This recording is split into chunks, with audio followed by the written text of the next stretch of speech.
Baik, selamat sore, saudara.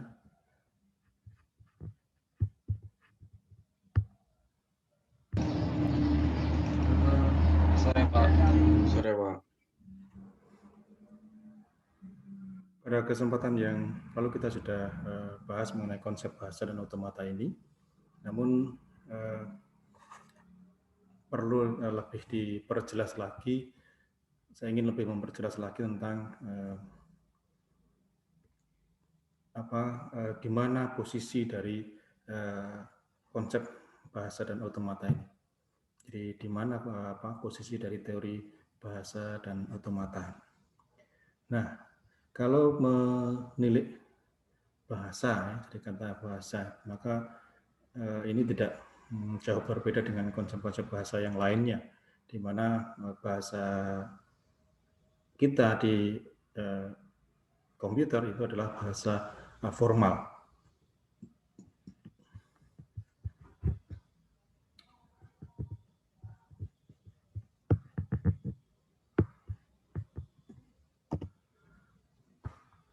Ini kita pada akhir perkuliahan yang lalu kita juga sudah sempat ini bahas sedikit mengenai tingkatan bahasa dan pemrograman, di mana dimulai dari bahasa tingkat rendah, yaitu bahasa mesin, kemudian bahasa tingkat menengah itu adalah bahasa assembly, kemudian bahasa tingkat tinggi, ya, contohnya adalah C++, kemudian Delphi, Pascal, PHP yang prosedural, kemudian Visual Basic yang non-net, ya.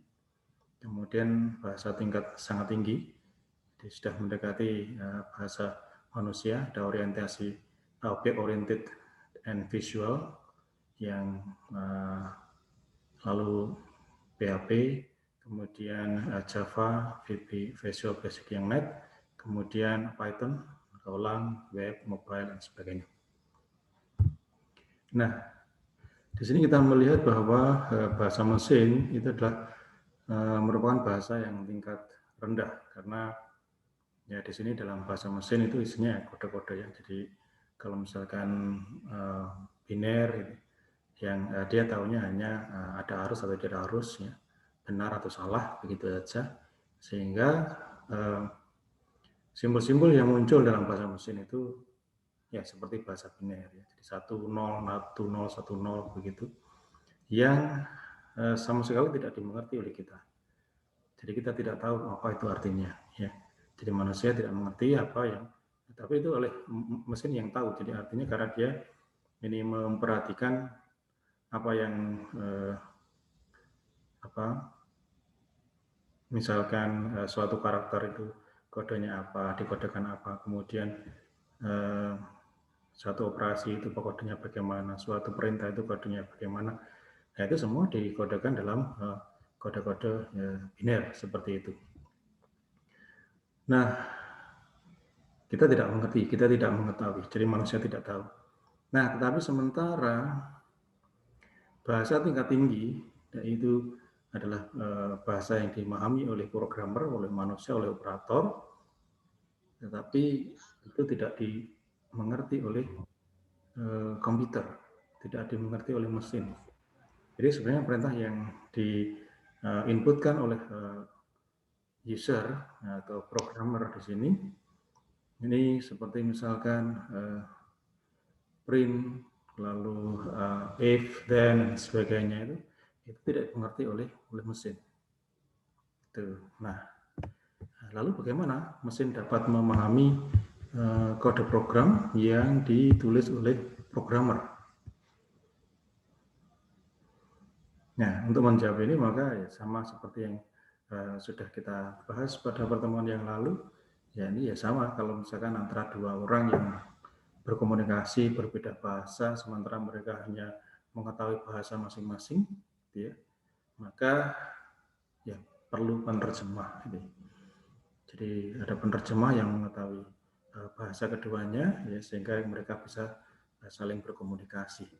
Demikian juga untuk yang ini, sebuah mesin yang hanya mengenali bahasa mesin itu sendiri, itu dapat mengerti bahasa pemrograman tingkat tinggi atau tingkat tinggi sekali, karena adanya compiler atau kompilator yang Nah, ini merupakan penerjemah, gitu ya.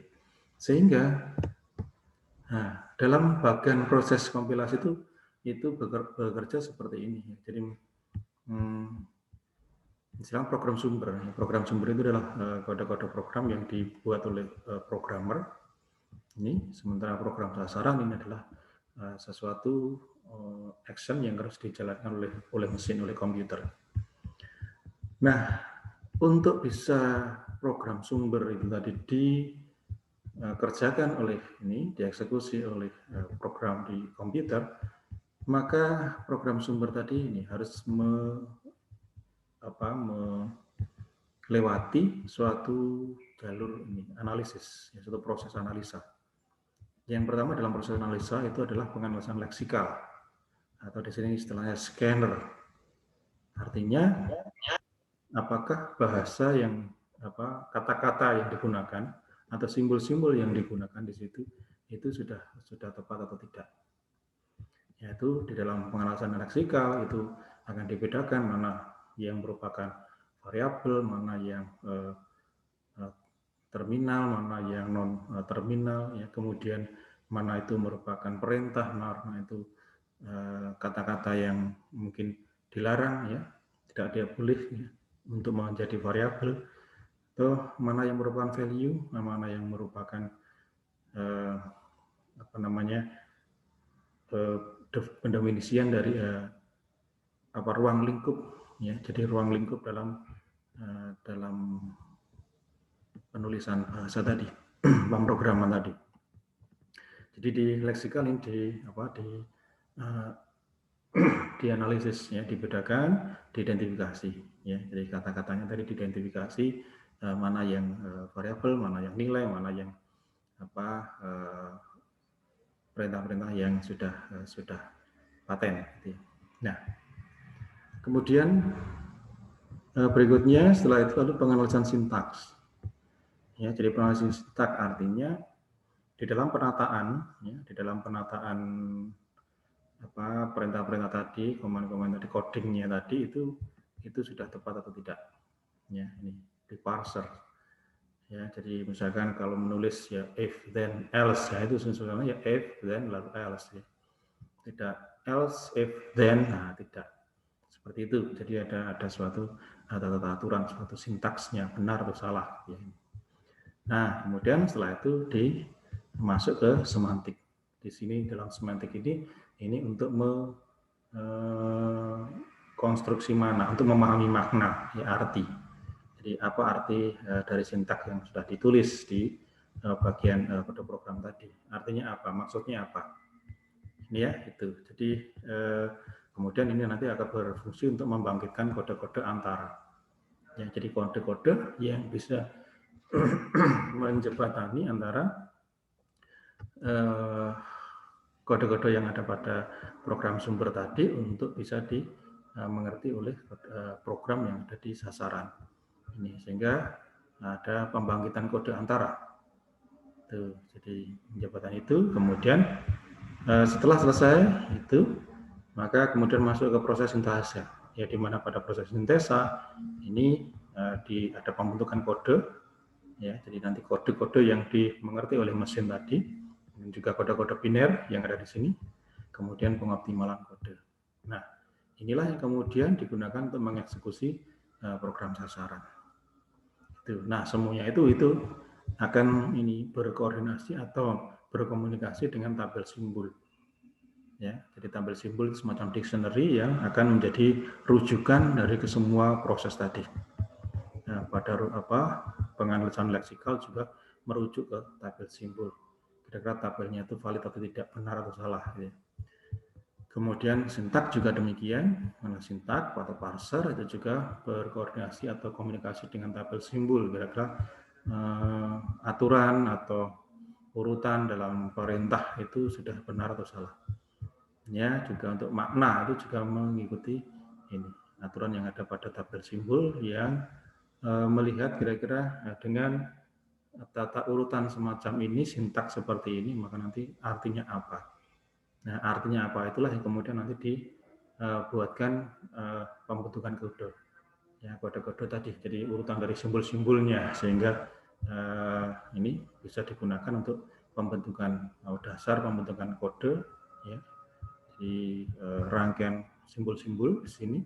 Kemudian dioptimalkan. Mungkin kalau masih belum optimal, itu akan dioptimalkan mana yang efisien, gitu ya, seperti itu. Nah, baru kemudian ini bisa digunakan untuk mengeksekusi program sasaran yang dikerjakan oleh mesin, ya. Jadi kode-kode tadi dimahami oleh mesin yang kemudian dikerjakan oleh mesin, dan semuanya itu merefer pada tabel simbol. Nah, di sini adalah posisi dari teori bahasa dan otomata tadi, yakni di bagian analisa ini.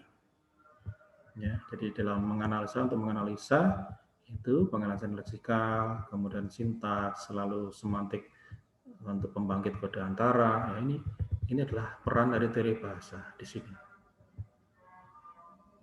Oke, sehingga di sini teori bahasa ini berperan penting sebagai dasar pada teknik kompilasi. Ya, sehingga kalau misalkan kita lihat di sini, teori bahasa dan otomata adalah dasar dari teknik kompilasi. Jadi bahasa dan otomata itu adalah teorinya. Ini untuk kompilasi, ini sebagai tekniknya. Oke, nah sehingga kalau kita perhatikan dalam apa itu teori bahasa dan otomata, jelas sudah kita bahas pada pertemuan yang lalu ini mengenai bahasa itu. Nanti teori bahasa yang kita maksudkan adalah membahas mengenai bahasa-bahasa formal, ya. Jadi bahasa formal yang salah satunya untuk kepentingan perancangan kompilator. Jadi artinya bagaimana inputan string itu dapat diterima oleh mesin. Ya, jadi bagaimana inputan string itu dapat diterima oleh mesin. Sementara otomata sendiri itu adalah mesin abstrak yang dapat mengenali atau merecognize, ya, menerima atau accept dan membangkitkan atau mengenerate sebuah kalimat dalam bahasa tertentu. Jadi artinya dengan menggunakan otomata tadi itu kan dapat memproduksi kira-kira rangkaian simbol-simbol apa yang nanti akan bisa diterima oleh si mesin. Oke, ya, ini. Jadi input pada mesin otomata itu dianggap sebagai bahasa yang dikenali oleh mesin nantinya. Mesin akan mengidentifikasi apakah suatu bahasa itu dapat diterima atau tidak. Jadi, dan ini adalah sebuah pemodelan untuk mesin abstrak ini. Oke, ini sudah. Nah, sehingga kalau misalkan pembentukan bahasa, kalau kita ingat kembali, itu ya ada alfabet, kemudian alfabet itu adalah himpunan dari simbol-simbol, ya. Nah, dari simbol-simbol tadi disusun nanti membentuk string, kemudian string-string yang bermakna itu nanti membentuk bahasa. Ya, sehingga kalau ini alfabet, ya.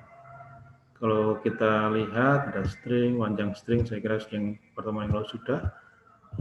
Ini ya contohnya pembentukan bahasa dan alfabet seperti ini. Jadi misalkan alfabetnya, ya, tema itu adalah A, B, C, D, E, F, G, H, I. Oke, kemudian ada clan star seperti ini adalah susunan atau rangkaian dari simbol-simbol yang ada dalam alfabet ini. Baik itu yang simbol atau string kosong atau string yang berisi satu simbol, ya, mereka sendiri, atau juga string yang berisi dua simbol, string yang 3 simbol, string 4 simbol, ya, semua ada di sini. Itu di clan star. Jadi A, B, B, D, C, F, D, I, macam-macam ini. D, A, F, D, B, nah, semua, ya, ada string yang panjangnya 2, 3, 4, ya, 5, dan seterusnya. Jadi, ada juga yang panjangnya tidak ada, ya, karena adalah string kosong, masuk di sini juga. Nah, kemudian string-string yang bermakna inilah yang kemudian membentuk bahasa, ya. Jadi bahasa L, ya, jadi seperti yang misalkan di sini, kalau misalkan dalam bahasa Indonesia katakanlah itu, maka yang bermakna ya ini DI, di, ya, bermakna. Kemudian ada, ya, bermakna ada di dalam bahasa Indonesia. Kemudian dia itu juga. Lalu di sini ada beda, nah ini masuk di sini. Ya, dengan demikian kita ketahui bahwa L, bahasa L itu adalah merupakan subset dari clan star. Ini contoh yang lain lagi. Kalau alfabetnya adalah 01, ya, biner, ya, simbol-simbolnya 01, maka clan star-nya ini ada yang mulai rangkaian string kosong, string berisi 1, string yang berisi panjangnya 2, 3, 4, dan seterusnya. Nah, kemudian disusun bahasa dari semua string-string tadi, itu kemudian dibentuk bahasa. Jadi sudah ada tata aturannya. Jadi ada tata bahasanya. Misalkan, himpunan seluruh unta yang terdiri dari n buah 0 dan diikuti oleh n buah 1. Jadi 0, 1, ya, sehingga dan itu banyaknya sama. Ya, kalau nolnya 1, satunya juga 1. Nolnya 2, satunya juga 2. Diikuti terus seperti itu. Akhirnya punya keteraturan, ada suatu aturan yang membentuk bahasa ini. Oke, seperti ini juga simbol 0 dan 1 sama. Nah, kalau misalkan tidak perlu berurut, tapi yang penting banyaknya 1 dan banyaknya 0 sama. Itu. Ya, jadi seperti kalau kita membentuk sebuah himpunan yang biasa, itu bahasa. Jadi artinya di situ sehingga ada, nah dalam hal ini dalam bentuk bahasa kita perlu menggunakan tata bahasa atau grammar. Ini contoh bahasa ekspresi. Nah, terus oke. Nah, sehingga apa beda dari bahasa formal dengan bahasa manusia? Bahasa kita hampir tidak ada beda. Apalagi kalau misalkan sudah ada ini bahasa tadi, bahasa yang tingkat tinggi sekali, ya, sudah mendekati bahasa manusia. Ya. Jadi sehingga makin ke sini makin sama. Ya. Bahasa formal itu bisa dikatakan sebagai bahasa pemrograman atau coding. Ya. Kemudian bahasa formal itu merupakan kumpulan dari kalimat di mana semua kalimat dalam sebuah bahasa itu dibuat oleh sebuah grammar atau tata bahasa. Jadi tetap bahasa formal di dalam pemrograman itu tetap mengikuti ada juga tata bahasanya atau grammar, ya, seperti struktur bahasa yang lainnya, bahasa Indonesia, bahasa Inggris, ya, bahasa macam-macam itu akan memiliki tata bahasa. Nah, dikatakan bahasa formal itu karena grammarnya itu diciptakan mendahului sebagai pembangkit setiap kalimat itu. Jadi artinya kalau kita menyatakan bahwa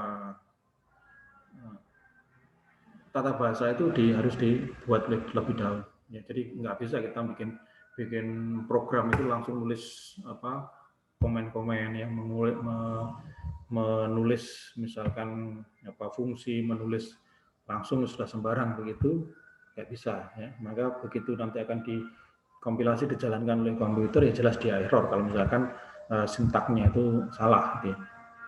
Ya, maka harus ditetapkan lebih dahulu. Tata bahasanya itu ditetapkan lebih dahulu. Jadi artinya kalau misalkan kita menggunakan Pascal itu strukturnya seperti ini. Kita menggunakan C++ itu strukturnya seperti ini. Kemudian menggunakan MATLAB dan yang lain-lain atau Java atau Python itu, ya mereka masing-masing punya struktur harus ditetapkan lebih awal, ya di awal. Jadi artinya tata bahasa itu diciptakan dulu. Nah begitu sudah tata aturan seperti itu, lalu ya baru kita bisa mengkonstruksi coding sesuai dengan tata aturan yang sudah ditetapkan tadi. Oke, ya. Nah, sementara untuk yang tata bahasa yang manusia, ya, itu adalah biasanya, biasanya ini adalah grammar yang diciptakan untuk meresmikan kata-kata. Artinya apa? Ya, mungkin di awal pada saat orang mulai mengenal komunikasi satu sama lain nggak perlu tata bahasa. Ya. Ini, ya. Yang penting tahu dengan misalkan kalau misalkan apalagi secara langsung ngopo, nah itu ada apa, nah, itu kan nggak kalau misalkan dalam bahasa tulis pun juga lalu ada apa kalau misalkan tidak tahu konteksnya kan juga bingung gitu. Ini ke selatan, ya, ke timur seperti itu. Jadi makan gitu ya. Jadi artinya yang penting kata-kata tadi bisa dimengerti, dipahami oleh orang yang diajak lawan bicara gitu ya, seperti itu.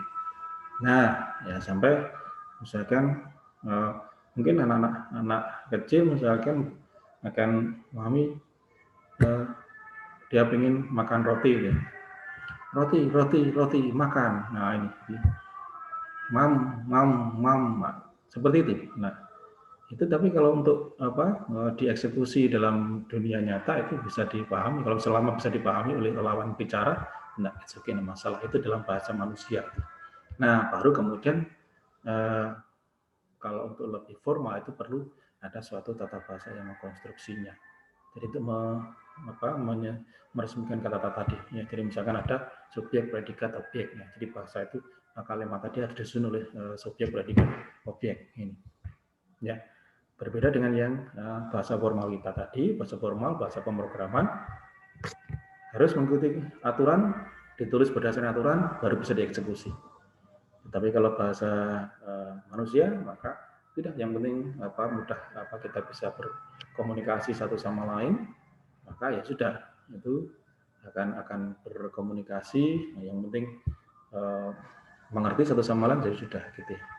Nah kalau mau ingin formal, misalkan dalam bahasa tata tulis dan sebagainya, karena tidak ada ditambah isyarat atau apa dengan atau bahasa tubuh, maka ya perlu ditulis secara formal, sehingga diperlukan adanya tata bahasa di sini. Oke ya, jadi sehingga hari ini kita akan membahas mengenai aturan produksi dan tata bahasa tadi atau grammar tadi. Ada beberapa tipe dalam grammar yang nanti akan kita bahas. Yang nantinya di dalam tata bahasa atau grammar tadi itu akan memunculkan atau menetapkan ya sesuai dengan aturan produksinya rangkaian dari simbol-simbol yang bagaimana yang bisa diterima oleh suatu mesin dan rangkaian yang mana yang tidak bisa oleh suatu mesin dalam suatu tipe-tipe tertentu, ya, dalam kondisi tipe-tipe tertentu. Oke, jadi itu ya pada sesi pertama kita, ya ini sudah 17.35. Silahkan nanti Anda bisa persiapan untuk sholat maghrib. Maka kita jeda dulu. Pertemuan kita hari ini, ya. Lalu nanti kita akan mulai lagi jam 18.15. Oke, kita jeda dulu. Baik, Pak.